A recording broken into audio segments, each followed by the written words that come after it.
Honora Vale carried the chamber pot down the servants' stair, while above her, 3 London doctors argued over a boy they were killing. She did not spill a drop. She never did.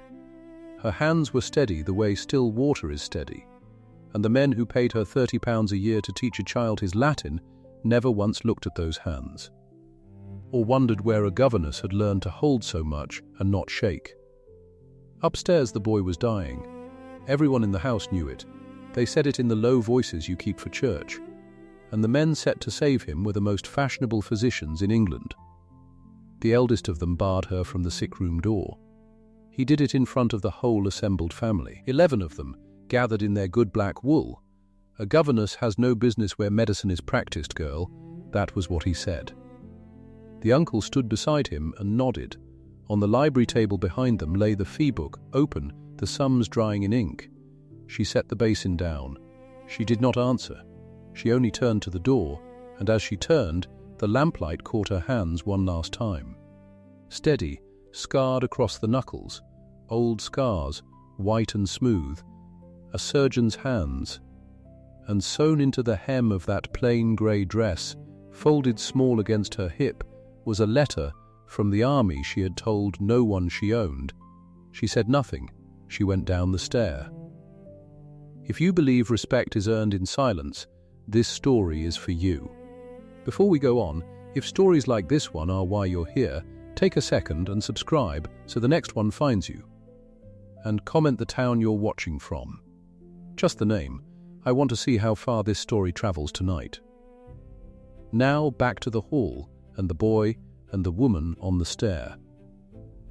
Ravensmoor Hall sat in the North Riding of Yorkshire, above the village of Nettleford, where the moor came down to meet the good pasture and the river ran cold and quick between them. It was autumn of the year 1861. The leaves had turned. The mornings smelled of wood smoke and wet bracken. And in the schoolroom on the second floor, a plain woman in grey taught a boy of 9 his declensions, and the 2 of them were happy in a way the great house had almost forgotten how to be. She had come 18 months before. Nobody quite remembered advertising the post. She had answered a notice, they said, and her references were sound, and she asked for little. She wore the same 2 grey dresses, turn and turn about. She kept her hair pinned plain. She spoke when spoken to and not much otherwise, and after a fortnight the household had stopped noticing her at all, which was exactly what she wanted. Her name was Honora Vale. The boy was Julian Ashcombe. He was the last of his line. His father had drowned 3 years past in that same cold river, thrown from a horse at the ford and pinned under the water before the grooms could reach him. His mother had died bringing him into the world. So Julian was all that was left of the Ashcombes of Ravensmoor, and the whole estate, the hall, the farms, the water meadows, the fortune banked in the funds, waited on him to grow up and take it. The servants loved him. That is the plain truth of it. He was a kind boy, quick and merry, and the warmth in that house came off him like heat off a stone in the sun. When he laughed in the passage, the maids smiled without meaning to. Mrs. Prentice, the housekeeper, kept barley sugar in her apron for him and pretended she didn't. He was the reason the place still felt like a home and not a monument. And there was the matter of the entail. The lawyers had explained it more than once. Should Julian not live to come of age, the whole of Ravensmoor passed, undivided, to his uncle. To Crispin Ashcombe, the dead father's younger brother, the boy's guardian. Every acre. Every pound. It was the sort of arrangement that sits quietly in a drawer for years and harms no one. Until it doesn't. Honora knew none of the lawyer's business. She knew the boy. She knew he could not sit still through his sums, but would sit an hour over a story of Rome. She knew he was afraid of the dark landing outside his room, and would never say so. And she knew from the first week small things about the house that the house did not know she knew. There had been a morning early on when a kitchen maid sliced her hand to the bone on a broken crock. The girl screamed, and the blood came fast, and the cook stood frozen. Honora was passing. She did not hurry. She took the girl's wrist, pressed it just so above the wound with 2 fingers, and the spurting stopped as if a tap had been turned. Then she folded a clean cloth into a pad, bound it tight, and told the girl to hold her arm above her heart and sit until the faintness passed. She did it all in the time it takes to tell it. When it was done, she washed her hands and went up to the schoolroom as though nothing had happened. "Good with her hands," the cook said. After. "Steady sort." And that was the whole of it. They marvelled for a day and forgot. There was the afternoon Julian's fat little pony put its foot in a rabbit hole and went down, and the boy under it, and everyone shouting. Honora was there before the grooms. She got the pony up and the boy out, and ran her hands down his arms and legs, quick and firm, feeling for what was broken. Nothing was. She told him so before he could start to cry, in a voice so certain that he believed her, and the fright went out of him. "She has a way of knowing," Mrs. Prentice said, "where it hurts." "What's wrong?" She said it fondly and thought no more of it. Only once did anyone come near the truth, and it went by like a leaf on the river. It was Mrs. Prentice again, gossiping gently over the mending. She was some years abroad, before she came to us. Nursing, I believe. She'll not say where, and I'll not press her. A woman's entitled to her own history. She bit her thread.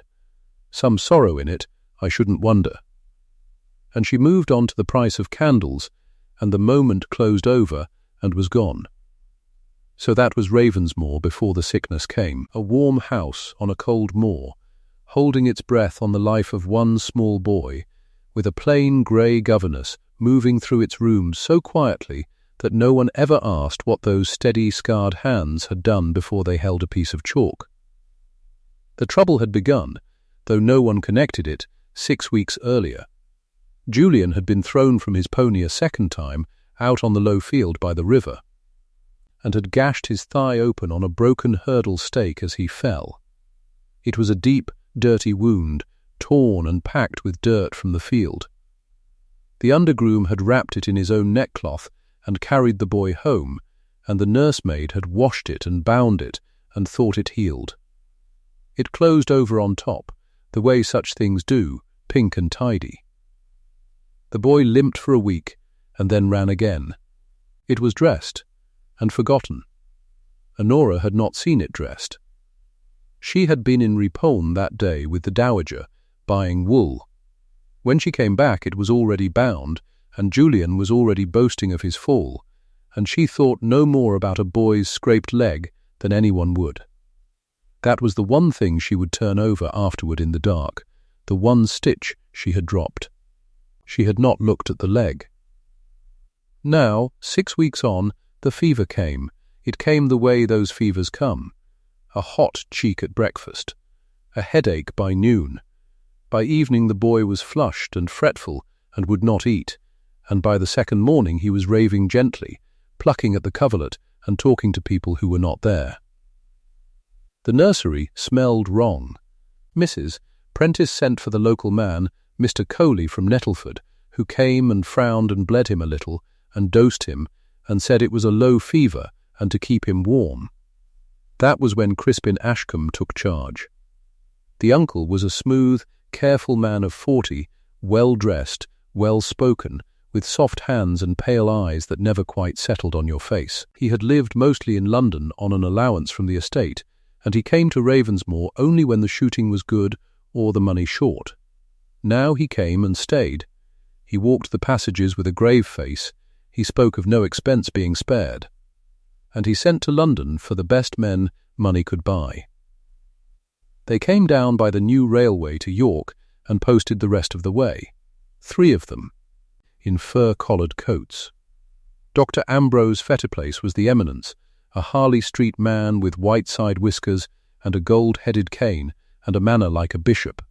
With him came Dr. Marlow and Dr. Speke, younger, sleeker, who agreed with Fettiplace before he had finished speaking. Each of them was to have £300 for his attendance, £900 all told to save one boy. Crispin had the fee book brought to the library and the terms entered there in the open where any member of the family might see it. He wanted them to see it. He wanted the whole county to know that the guardian of Ravensmoor had spared nothing for his nephew. £300 a man. He said the figure aloud twice, shaking his head, as if the cost of his own devotion grieved him. £900. Remember that number. It comes back. Doctor, Fettiplace examined the boy for the better part of 10 minutes. He lifted an eyelid. He laid 2 fingers on the hot forehead. He listened to the racing chest through a rolled paper trumpet. He did not turn back the sheet. He straightened and pronounced. Brain fever, he said. An inflammation of the cerebral vessels. The blood has gone to the head and must be drawn off, or it will burn the reason out of him. We shall bleed, and we shall reduce the diet, and we shall keep the chamber warm and close to encourage the crisis. And they bled him. Honora was in the room. They had let her in, not as anyone who mattered, but because the nurse was worn out, and someone had to carry the basins and fetch the hot water and take away what needed taking away. So she stood by the wall in her grey dress, with her hands folded, invisible, and she watched Dr. Fettiplace open a vein in the boy's thin arm and let his blood run into a white bowl. She watched Julian go grey. She had seen a great deal of blood let out of a great many people. She knew to the ounce what a body could spare and what it could not. This boy could spare none. He was not full-blooded and raging, he was wasting. Something was eating him from the inside, and every drop they took made him weaker, and she could see it happen. She could watch the life dim in his face, like a lamp turned down, and they called it treatment. And she knew where the fire was, because when she took away the soiled linen and had for one moment to lift the edge of the sheet, she saw the leg. The right thigh was swollen tight, twice the girth of the left. The skin over the old tidy scar was stretched and shining, and an angry dusky red, and the heat came off it against her hand from 6 inches away. The wound had not healed, it had healed over. It had sealed the dirt and the poison inside and shut the door on it, and for 6 weeks the poison had been building in the dark, and now it had broken loose into the blood. She had a word for what was happening in that boy. It was not brain fever. It was the thing that killed more men in the field hospitals than shot and shell together. She said one sentence. She could not stop herself. She said it low and plain, to Fettiplace's back, with her eyes on the leg. Sir, it's the leg. The wound in his thigh has gone to poison. That is what's burning him. The room went still. Fettiplace turned around slowly, the way a man turns when a dog has spoken. He looked at her grey dress and her folded hands and her downcast plain face, and something in him was almost amused. A governess, he said, has no business where medicine is practiced. Girl, he said it before all of them. The family had gathered at the doorway, the dowager and the aunts and the cousins. 11 of them come to watch the great London men work. They heard it. Crispin heard it and gave a small, tight smile, and Honora, who had said the only true words spoken in that room all day, lowered her eyes and said, "Yes, sir," and picked up the basin of the boy's stolen blood and carried it out. At the door she paused. The nurse's hasty bandage on Julian's arm, where the lancet had gone in, had slipped and was leaking. Without thinking, the way you breathe without thinking, Honora set down the basin, took the loose end, drew it snug, and tied it off. One-handed. A quick particular twist, a knot that lay flat and would not slip, the kind of knot you learn to tie with your right hand alone, because your left is holding a man's artery shut. She did it in a second and picked the basin back up. By the washstand, an old soldier saw her do it. Colonel Edmund Hartley had come that afternoon from the next estate, as he often came, to sit an hour with his dead friend's son. He had been the boy's father's oldest companion. He was a spare, upright man of 50-odd, with a weathered face and an empty left sleeve pinned across his chest, for he had left that arm somewhere in the Crimea, 7 years gone. He watched the governess tie that knot, and something moved at the very back of his mind, some old shape trying to surface. Then the moment passed. A governess, a slipped bandage. He looked away, and it sank, and he forgot he had seen it at all. He would not forget it forever. They kept the boy in the sealed room per the fashion. The windows were shut fast, and the curtains drawn, and a great fire banked in the grate, until the air was thick and close and hot as a laundry. That was the theory, that the crisis must be encouraged, the patient kept warm and low. To Honora it was madness laid on madness. She had brought men through fever by cool air and clean water and rest, and here they were roasting a poisoned child in a shut oven and pulling his blood out by the bowlful and calling it science because it cost £300. And then they gave him the calomel. That was the second week. Fettiplace prescribed it, and Marlow measured it, and Speke approved it. Calomel, mercury, that they gave to purge the system and correct the humours. They dosed the boy until his gums grew sore, and his mouth ran with spittle, and his poor body voided itself hollow. Every fashionable physician in England carried calomel and swore by it, and every dose took a little more of what strength Julian had left, and gave the poison in his leg a clearer field. Crispin came each day to the sick-room door and looked in with his grave face and asked after his nephew in a low voice, and each day, when he had gone back to the library, he entered up the week's attendance in the fee-book. Honora saw his face once, when he thought himself alone, coming out of that room. It was not a grieving face. For just a moment, before he arranged it, it was the face of a man watching a slow clock and finding it not slow enough. Then he saw her in the passage, and the grief came down over it like a blind, and he passed her, without a word, as you pass a piece of furniture. Mrs. Prentice found Honora awake at 3 in the morning that week. The housekeeper had come down for a warming pan and saw a light under the schoolroom door and looked in, and there was the governess at the table with a candle and a book. Not a novel, not the Scriptures. A great heavy book in Latin, close printed, with plates, and the plate that lay open under the candle showed a drawing of the human leg laid open, every vessel named. And Honora's finger resting on it, tracing, she closed it, unhurried, when the door opened. "I couldn't sleep, Mrs. Prentice," she said. "The boy's on my mind. He's on all our minds, love." The housekeeper looked at the book, at the worn calf binding, and did not ask, because it was not her way to ask, and because a book was only a book. But she carried the picture of it downstairs with her, the governess and the anatomy and the 3 o'clock candle, and it troubled her without her knowing why. By the 3rd week the London men were losing, and beginning to feel it, and men like that, when they lose, do not doubt themselves. They doubt the patient. Fettiplace stood in the passage with Marlow and Speke and Honora, invisible. 3 feet away with an armful of linen, and she heard him say the fever must be let run its course, that the constitution must be trusted to right itself, that a 4th bleeding might yet turn the tide. A 4th. There was scarcely blood enough left in the child to fill a teacup, and this man in his fine coat proposed to open his vein a 4th time and call it hope. That was when Honora broke her own long rule and spoke plainly to another living soul. Mrs. Prentice had cornered her on the back stair, wringing her hands, half in tears.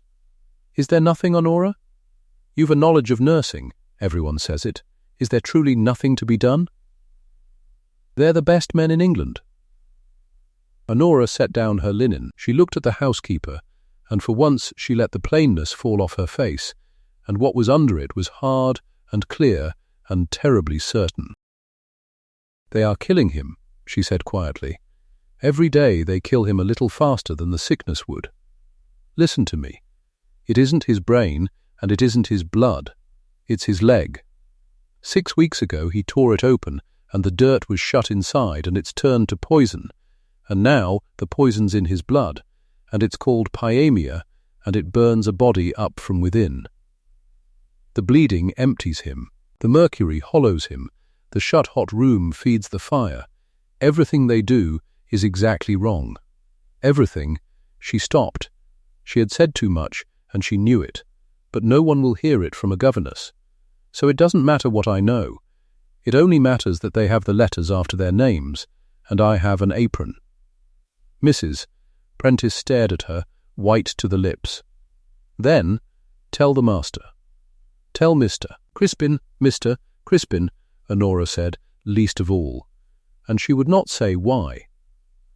But she had seen his face coming out of the sick room, and she was beginning, without wanting to understand the shape of the thing. The shape of it lay in the library, in the day's post, which Honora happened to carry up because the footman was run off his feet. Among the letters was one from Thornbury's Bank in York, and it was not sealed as private, and it lay a moment on the salver where anyone might read the direction and the printed name of the bank across the flap. She did not open it. She did not need to. She had already seen, 2 days before, the other thing, a stranger in a good coat out on the low-water meadows by the river, with a brass instrument on 3 legs and a chain, measuring the ground, making his marks, and Crispin walking the field beside him with the air of a man showing a buyer round a house. A bank. A surveyor with his level, pacing off the water meadows. A man who inherited everything the moment the boy stopped breathing. She was a governess, but she had crossed a battlefield or two, and she knew the smell of a thing that was worse than a fever. The uncle had borrowed against the estate he did not yet own. He had promised the river meadows to men who built railways. He was in debt to his eyebrows on the strength of a nephew's grave, and the longer the fine London doctors bled and purged and stewed that child, the closer their patron came to being paid. The £900 was not the cost of trying to save Julian. It was the price of a respectable way to let him die. And then, at the end of the 3rd week, they made it public. Fettiplace called the family to the great hall. He did it with ceremony. In his good black coat, his 2 colleagues ranged behind him like a jury, the gold cane planted before him. The dowager came, and the aunts and the cousins and Crispin and Colonel Hartley, who had ridden over and stayed. 11 of them, the same 11, gathered under the old dark beams. Honora stood at the back by the screens where the servants stood, unregarded, and Mrs. Prentice stood beside her with her handkerchief already out. "I will not deceive this family," Fettiplace said, in the voice he kept for such moments. "We have done all that the science of medicine can do. We have bled, we have reduced, we have purged, we have watched by him night and day." A lie, that last, but he said it smoothly. "The disease has proved stronger than our art. It is my sad duty to tell you that there is nothing more that medicine can do for the child. The fever has him. I do not think," a grave pause, "I do not think he will see another sunrise. We shall return at first light to do what little remains, and to sign what must be signed. To sign the certificate." He meant the death certificate. He said it in the same breath as first light, so that dawn and the boy's death became one appointment in everyone's mind, fixed, medical, certain. Then he did a thing that Honora would remember all her life. He turned and took up from the table the fee book, the account, and he laid it open, and he said, with the delicacy of a man presenting a bill for a dinner, "The family will wish, in due course, to settle the account. Our attendance stands at £900. £900. Spoken aloud, in the great hall, over a boy not yet dead. 3 London men who had killed a child by fashion, presenting the bill for it, and the uncle across the room already nodding, grave and slow, as though the sum were a monument to his love. And into the silence, after that number, a plain grey figure walked forward from the servants' end of the hall. He can be saved. Every head turned. Honora Vale stood in the middle of the great hall with her hands at her sides, and she said it again, into their staring faces, quiet and level, and without a tremor. The boy can be saved. He is not dying of a fever of the brain. He is dying of a poisoned wound in his thigh that no one in this house has troubled to look at, and of the treatment these men have given him, which has done him more harm than the poison. If it is drawn and cleaned tonight, and the bleeding stopped, and the room opened, he may live. There is still time. But there will not be by morning. For a moment, no one breathed. Then Dr. Fettiplace laughed. It was a soft, astonished, contemptuous laugh. The laugh of a man who has heard a chair express an opinion. "The governess," he said, and looked round at the family, inviting them to share the joke. "The governess diagnoses. Perhaps she would like my cane, and my degrees as well." Marlow smiled. Speke examined the ceiling.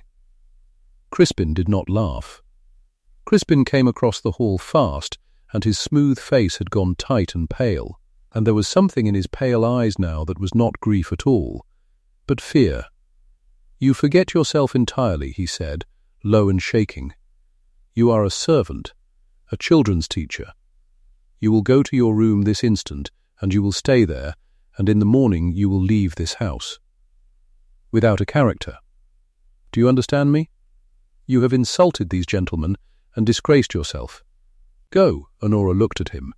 Just for a second she held his eyes, and in that second something passed between them that neither of them ever spoke of, because she let him see that she knew about the bank, and the surveyor, and the water meadows, and the true reason he wanted no one to touch that leg.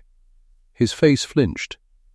Then she lowered her eyes, the good servant again, and she said, "Yes, sir," and she turned and walked the length of the hall to the door, past the sneering doctors and the open fee-book and the 11 silent faces, past Colonel Hartley, who was watching her go with a strange fixed frown, as if a name were rising in him that he could not yet reach.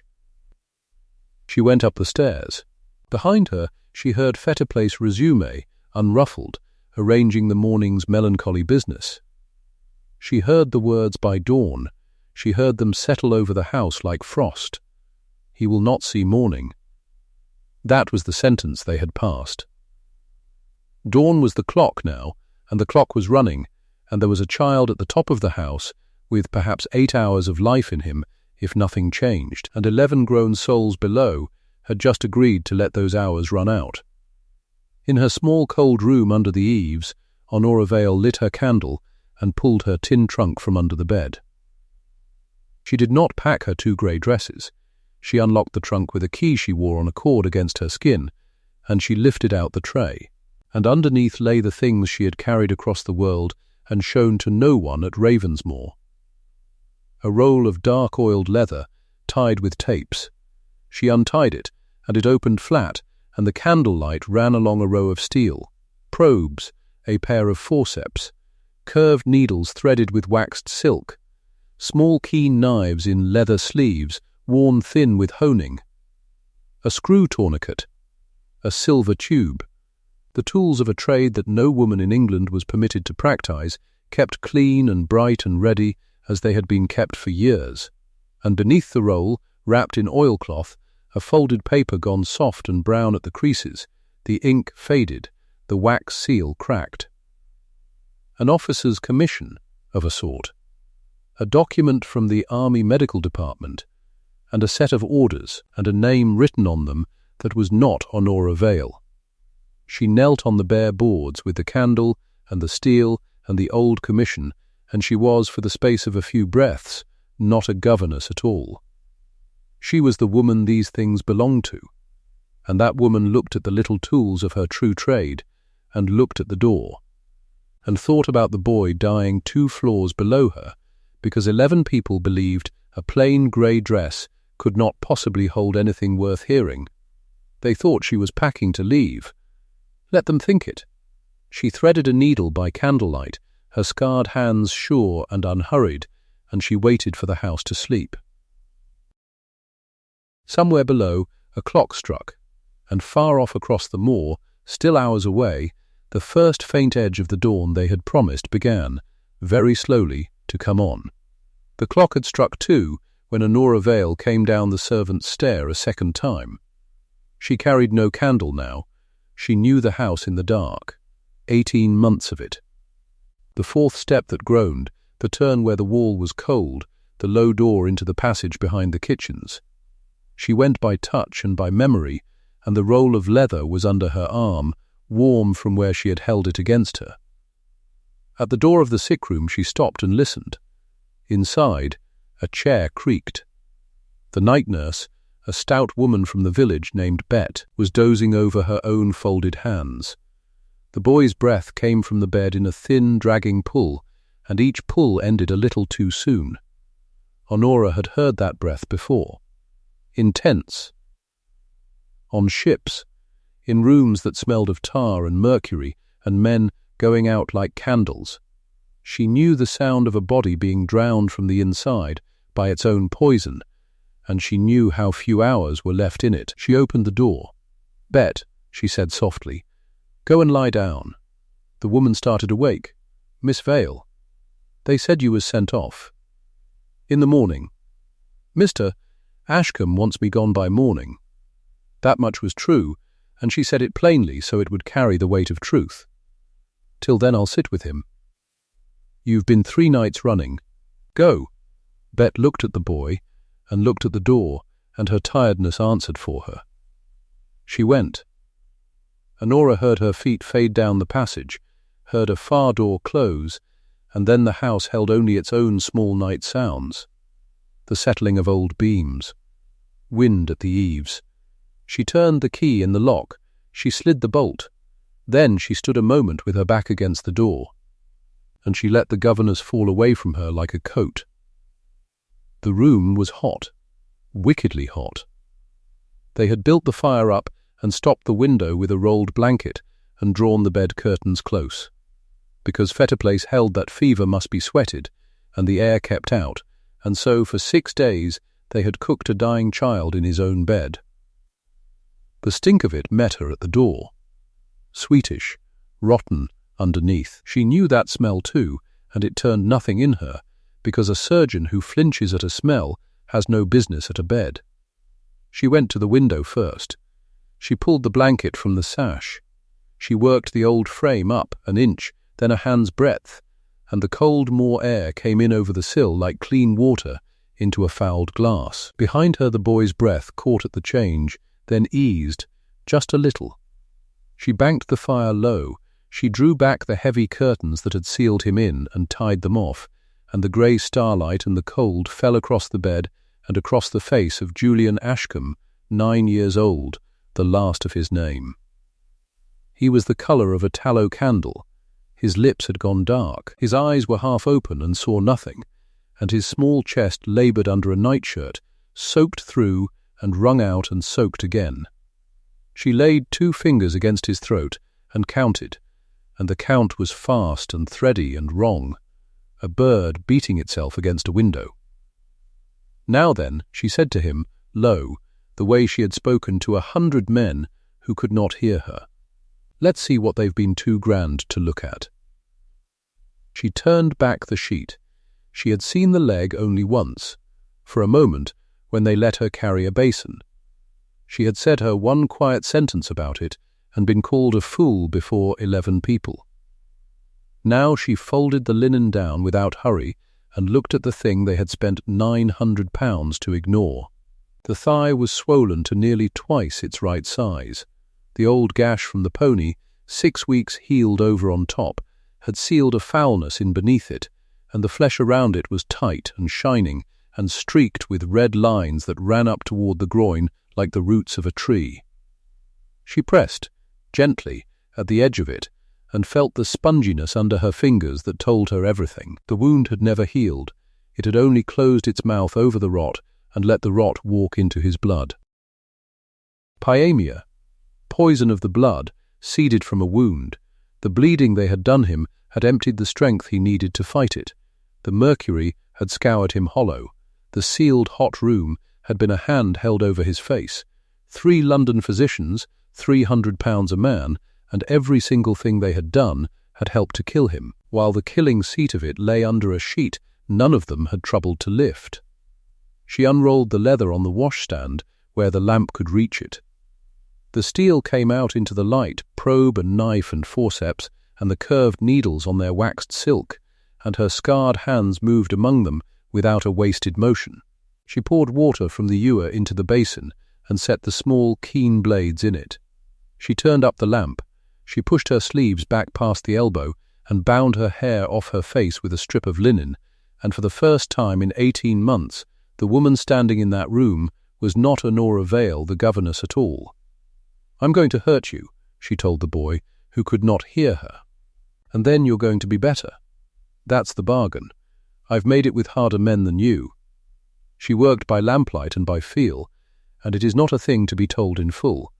Let it be enough to say that she found the true seat of the poison where the feed men had never looked, and she opened what needed opening, and she drew off what needed drawing.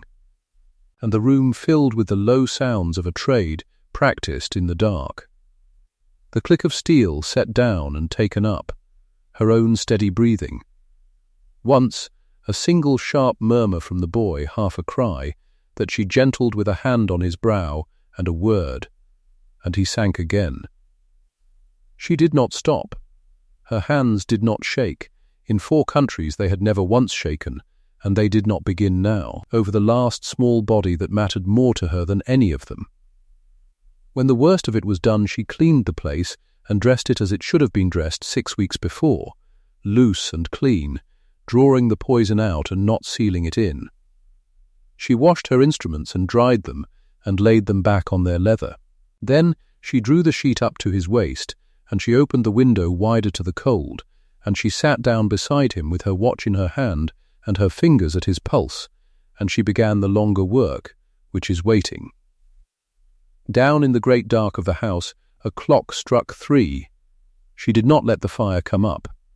That was the first mercy and the hardest to give, because every voice she had ever been taught by, before the war taught her otherwise, screamed to warm a sick child. But she had learned in the snow outside Sebastopol that a burning man wants cold, and she trusted the snow lesson over the fireside one. She wrung a cloth in the ewer and laid it folded on his forehead, and when it warmed she wrung it out and laid it fresh. And she did this without counting the times, hour upon hour, in the plain rhythm of a field hospital where there was never help enough and never sleep, and the only thing a body could give was its own steadiness. And she gave him water. This above all. She lifted his head in the crook of her arm and pressed the cup to his slack mouth and coaxed it past his lips a little at a time. Cold, clean water forced into a body the mercury had wrung dry, and she talked to him while she did it, low and level, the way she had talked the frightened boys through at the gun line when the surgeons above her rank had gone to their tents. There, and again. "Swallow for me." "Good lad. You don't know me like this, and you never will, but I know you. I've known you a year and a half. I know you hate your Latin, and you love that fat pony, and you cried when the kitchen cat died, and hid that you cried. I know you. Swallow, again, somewhere in the small hours the door was tried. She heard the feet in the passage first, careful feet trying to be quiet, and she stilled the lamp with her hand over the glass and sat without breathing. The latch lifted, the door held against the bolt. A pause. Then a knuckle, soft, twice, "Miss Vale?"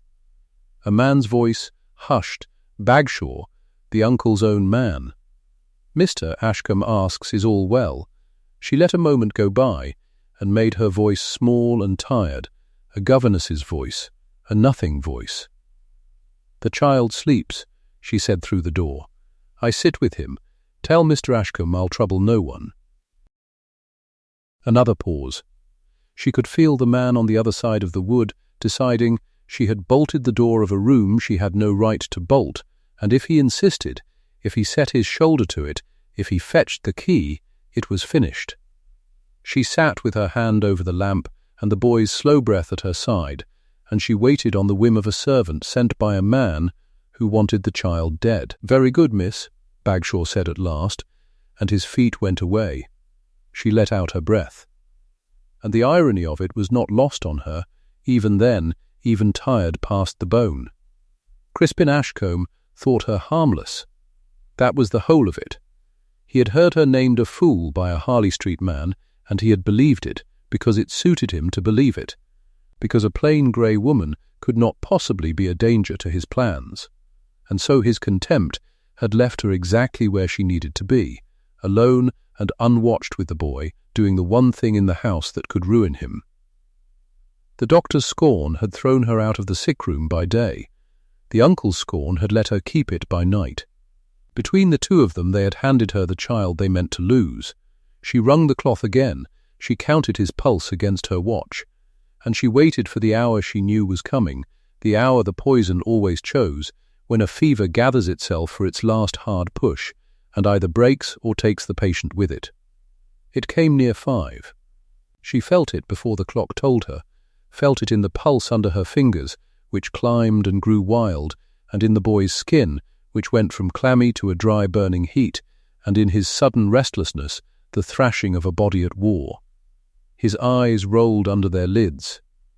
He began to talk, thin nonsense, a word that might have been his mother, a word that might have been the pony's name. His hands plucked at the sheet. The heat came off him like off a stone at noon. This was the hour. She had known it would be this hour. She had opened the poison a way out 3 hours since, and now the body would spend itself trying to finish what she had begun, and it would either come through the fire or go into it, and there was very little now that skill could do but hold him steady and cold, and let the young heart do its work. So she did the small unglamorous things that are the whole of it. She stripped the wet nightshirt off him and worked cold cloths over his throat and his wrists and the soles of his feet, where the blood runs near. She held his shoulders when he fought. She wet his cracked lips. She spoke to him without stop, low and certain, the field voice that does not doubt, because doubt is a thing the patient can hear. No, you don't. Not this near morning. I've carried harder cases than you through worse than this, and I did not lose them, and I'll not lose you. Lie still. Lie still, Julian. Your father's blood is in you, and it's better blood than the man who wants you gone. Breathe, Cold, now. Cold's your friend, whatever the fine gentleman told you. Breathe once, as she reached across him, the lamp caught her bared forearm, and had anyone been there to see it they would have seen, low on the inside of the arm, an old scar the shape of a scattered star. A powder burn. The mark a gun leaves on the arm of the man, or the woman, who stands too near it when it speaks. She had stood near a great many guns. But there was no one to see it, only the boy, and he saw nothing. The fire in him crested. For a long ugly stretch he was very bad, and his breath came in a way she did not like, and her own heart, which she had schooled through 4 countries not to feel these things, felt this one. She did not stop her hands. A surgeon's hands do not consult the surgeon's fear. And then, as the window began to grey, the heat broke. She felt it go out of him all at once, the way a fever breaks, a flush of damp across his whole small body as the sweat came, honest sweat now, and not the poisoned wringing of before. His pulse under her fingers slowed. Steadied, the wild bird in it settled to a bird at rest. His thrashing eased. His breath, that had dragged and caught for 6 days, drew long and drew deep and let go slow. And drew again. Honora Vale sat back in the chair and closed her eyes for the space of 3 of those breaths, and did not weep, because she had long ago spent the part of herself that wept at a bed. But something in her that had been drawn tight as the waxed silk on her needles let go, a very little. Then, outside and below, she heard the wheels, a carriage on the drive, hard and early, and men's voices in the cold, and she knew whose. They had promised to return at dawn to sign the certificate of a death, and here was the dawn, and here were they. She rose. She stood between the bed and the door, and she did not unbolt it. The pounding began soon after. First a knock, then a fist, then the flat of a hand and Fettiplace's voice, thick with sleep and affront. At the wood. "What is this? The door is barred. Open this door. Who has barred this door?" She said nothing. She stood in the cold grey light with the boy breathing quiet behind her, and she let them make their noise. The noise brought the house. She heard the family gathering in the passage, heard the housekeeper's voice, Mrs. Prentice, sharp with fright, and then over all of it the one voice she had been waiting for, the uncle's, Crispin Ashcombe's, climbing the stair fast. "Open it. Break it if you must. That woman has locked herself in with my ward." A pause, and then, lower, uglier. Meant to be heard by the doctors and not by the servants. Though she heard it, I want her taken up. Sending for the magistrate. Theft of my authority. God knows what she's done to him in there. And there it was, plain at last, the wrong hope in the man's voice. God knows what she's done to him. He did not fear she had harmed the boy. He feared she had helped him. His whole self leaned toward a small corpse behind that door, because a small corpse was worth an estate and a fortune and a valley of water meadows already promised to a railway, and the thing he dreaded, the true dread under his fury, was that the child might be alive. They put a shoulder to the door. Honora drew the bolt herself. She opened it before they broke it, and stood back, and let them in, and they came in a knot, Fettiplace first in his greatcoat, with his two juniors behind him, and Crispin behind them white to the lips, and the family crowding the passage beyond, and cold morning air pouring past them all into a room that fashionable medicine said should have been sealed. Fettiplace stopped 2 steps in. He saw the open window. He saw the low fire, the drawn-back curtains, the cold. He saw a servant woman with her sleeves pushed to the elbow and her hair bound off her face, and on the washstand a roll of dark leather with steel laid out along it, catching the grey light. He saw a boy in the bed, lying very still. "You," he said, and his voice shook with the outrage of it. "You have opened the window. You have let the cold in on a fevered child. You have, God above. What are those instruments? What have you done? You have killed him. You mad, meddling creature, you have killed him." For one held beat it seemed he might be right. The boy lay so still. Crispin pushed forward past the doctor's shoulder, and his eyes went to the bed and to the small unmoving shape in it, and across his face. For just a moment, before he could master it, went a thing that was not grief. It was relief. And Colonel Edmund Hartley, who had come through the crowd in the passage with his one arm and his old soldier's temper roused by the shouting, saw that look cross the uncle's face, and stopped, and frowned. But he was not looking at the uncle long, because his eye had gone, as an old campaigner's eye will, to the steel on the washstand. To the roll of oiled leather he had seen the like of only in one place in his life. To the curved needles and the screw tourniquet, and the small keen knives worn thin with honing. And then to the hands of the woman who owned them, her scarred hands, and to the old star-shaped powder burn on her bared forearm that the morning light now found. The colonel went white, whiter than the uncle. He took a step, and another, and he was staring at her face now as though a ghost had walked into the morning room at Ravensmoor, and the whole shouting scene seemed to go quiet around him, though no one had yet stopped shouting. And in the bed, into that quiet, a small, clear voice said, "I'm thirsty." Everyone turned. Julian Ashcombe had opened his eyes. They were clear. The fever glaze was gone out of them, and they were a boy's ordinary tired eyes, and they found the faces around his bed with mild puzzlement, all these grown people crowded in the cold at first light, and then they found the plain grey woman standing among them, and rested there, trusting, the way they had rested on her over a Latin book 100 mornings. "Miss Vale," he said, "I had such dreams. May I have some water?" No one spoke. No one in that room could speak. Fettiplace stood with his mouth open on an accusation he could not finish.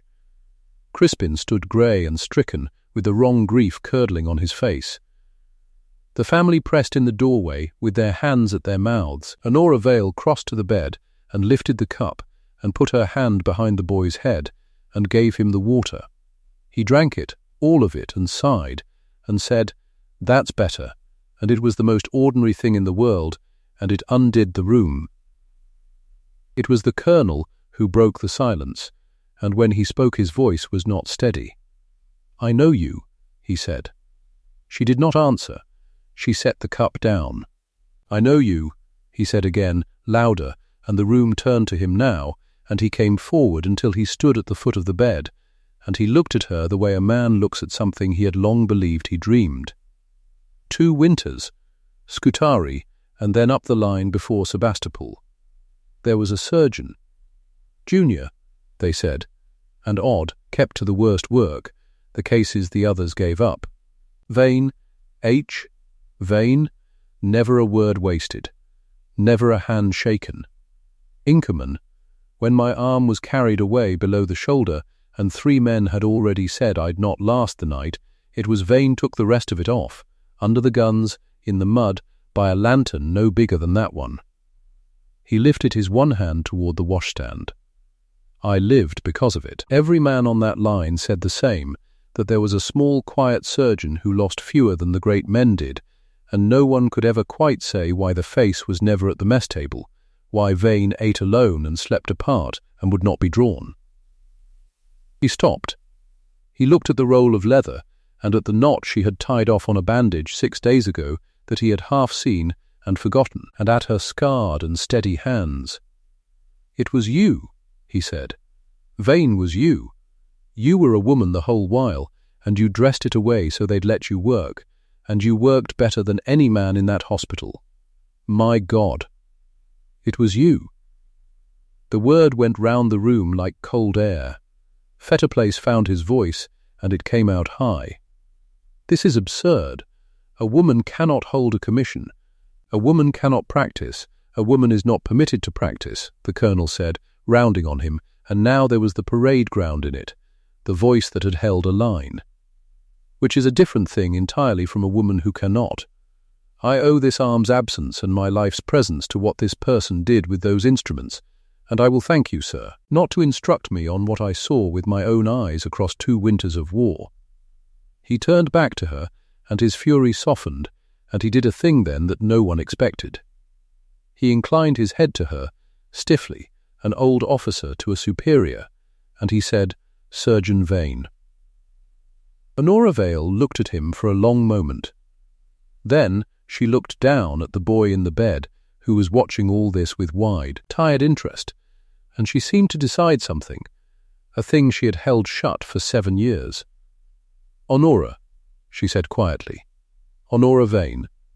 I put an E for an A on the household books and thought it enough of a lie to keep me safe. It served 18 months.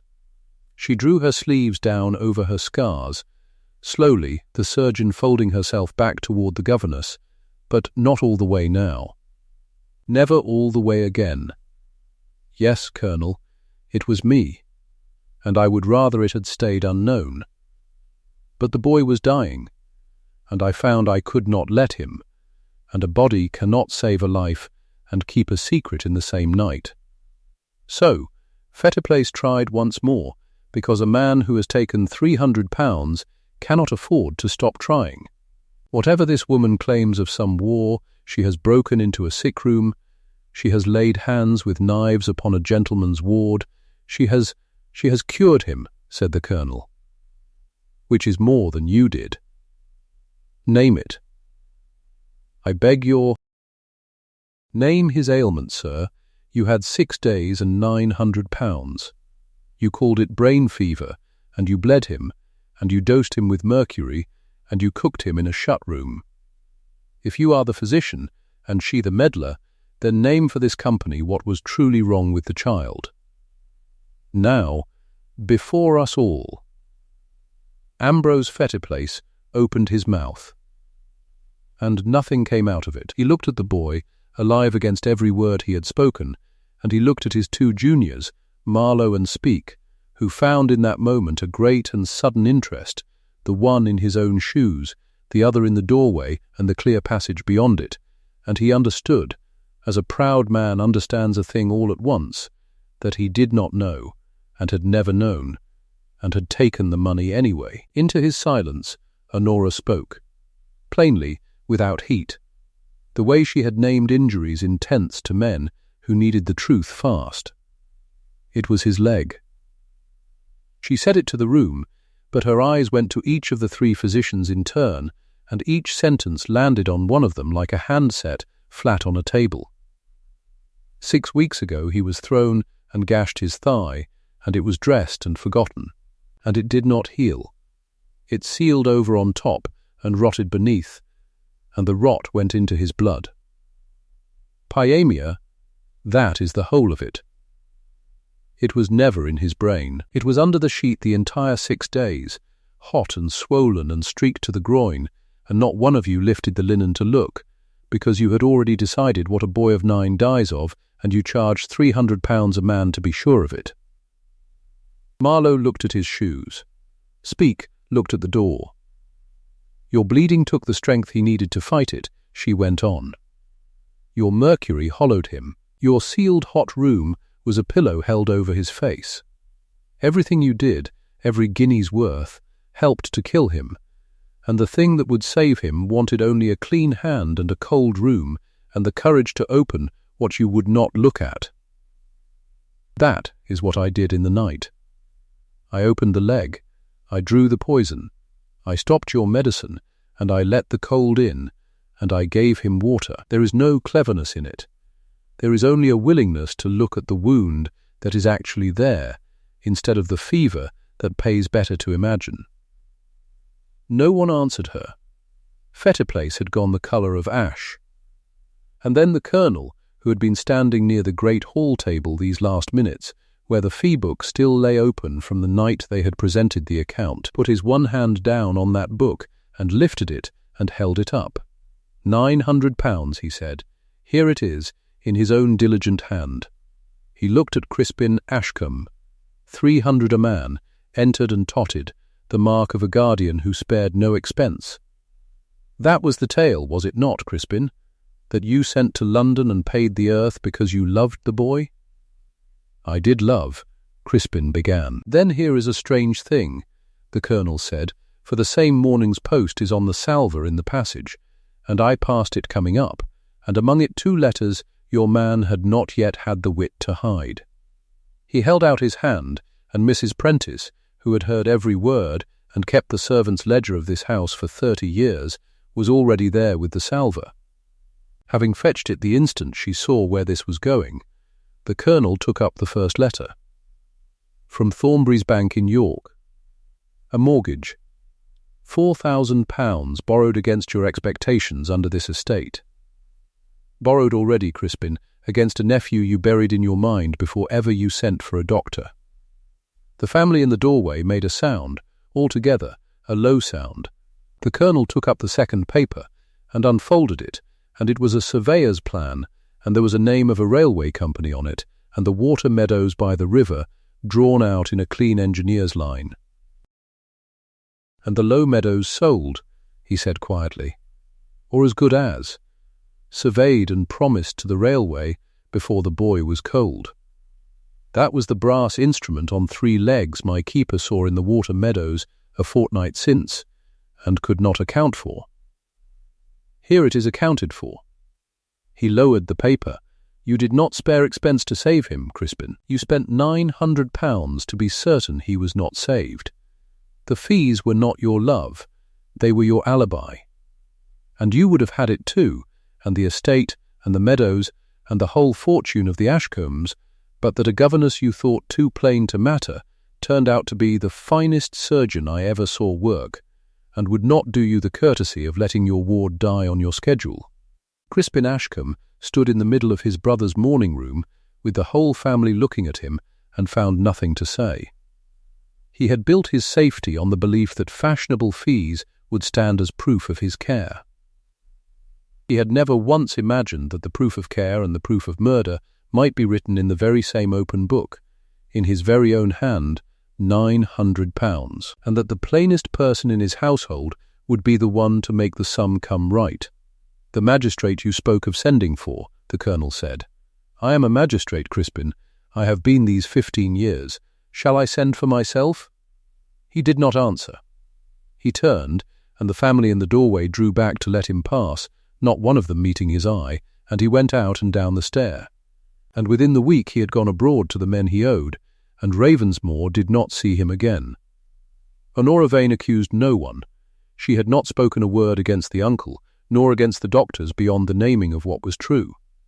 She had only kept the boy alive, and let the ledger and the letters do the sentencing, which they did, being written in the guilty man's own hand. In the quiet after, the boy's grandmother came to the bed. The old dowager, who had held her tongue through all of it, gripping her stick in the doorway, came now through the parted family to where Julian lay propped on his pillows drinking a second cup of water, and she looked at him a long time. The last green shoot of her line, and then she looked at the woman standing beside him in the plain grey dress. She took Julian's small hand, and she took Honora's scarred one, and she put the one into the other. "You will not go in the morning," she said, and her old voice was not steady either. "You will not go at all. Not as a governess. I have no use now for a governess in this house, and a great use for a physician, whatever the law of England thinks a woman may be.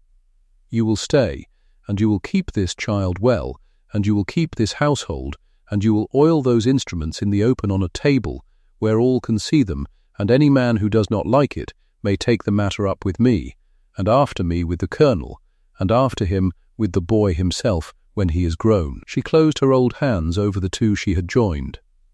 Stay, and Honora Vale, who had crossed the world to be no one, and had vowed never again to be known as who she was, looked down at the child's hand in hers, and found she had nothing left in her that wanted to refuse.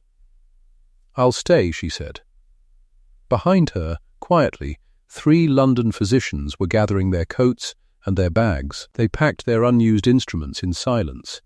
They went down the great stair and out through the hall, past the fee-book that still lay open on the table, past the servants' door they had lorded over for 6 days, and no one saw them out, and no one asked them back, and the account of £900 was never paid. The spring came late to the North Riding that year, and gently. By May the water meadows the railway never took were green to the river's edge and thick with kingcup and cuckoo flower, and the surveyor's brass instrument on its 3 legs was long gone from among them, and the low ground lay as it had lain for 300 Ashcombe years. On a fine morning near the end of the month, a fat pony went along the top path with a boy on its back, sitting easy, mended, his colour good and his leg sound under him, and if he favoured that leg a little in the cold it was a small price, and he did not seem to mind it. Honora Vale watched him from the terrace, in the same plain grey dress, because she had never seen the sense in changing what suited her. In the mornings she taught him his Latin still, and he hated it still, and translated the plates of the anatomy book with her now for a treat when he had done his verbs, which he liked far better. Her field kit lived oiled and bright in a drawer of the morning room that she no longer troubled to lock, and once a week she took it out and honed the small knives thin, out of habit, and because a tool kept ready is a promise a person makes to the next life that may need it. Word drifted up from London, as word does, that a certain Harley Street door was quieter now than it had been, and that fewer carriages waited outside it of a morning, that a certain gentleman had gone to the Continent to be nearer his creditors, and was not looked for home. She heard these things, and made no remark on them. The ledger had done its work. It was no affair of hers. Colonel Edmund Hartley called at Ravensmoor every Sunday without fail, and stayed to tea, and told the boy old campaign stories with the graphic parts filed off, and never once, in all the years that followed, entered a room where she was without first removing his hat to her, before he greeted anyone else in it, an old officer to the finest surgeon he ever knew. And the boy grew, and the house kept warm around him, and the plainest woman in it kept it so. There is a lesson in it, I think, if you care to take one. The truest skill wears no title and carries no fee-book and does not raise its voice in a great hall. It goes down the servants' stair with a basin in its hands. It is overlooked, and it is glad to be overlooked, and it waits. And when at last the fine and the feed have failed the thing that matters, it is known, quietly. For the only thing that ever truly speaks for any of us in the end, not what we are called, what we save. If this story reached you, tell me the town you're watching from. I should like to know how far it travels.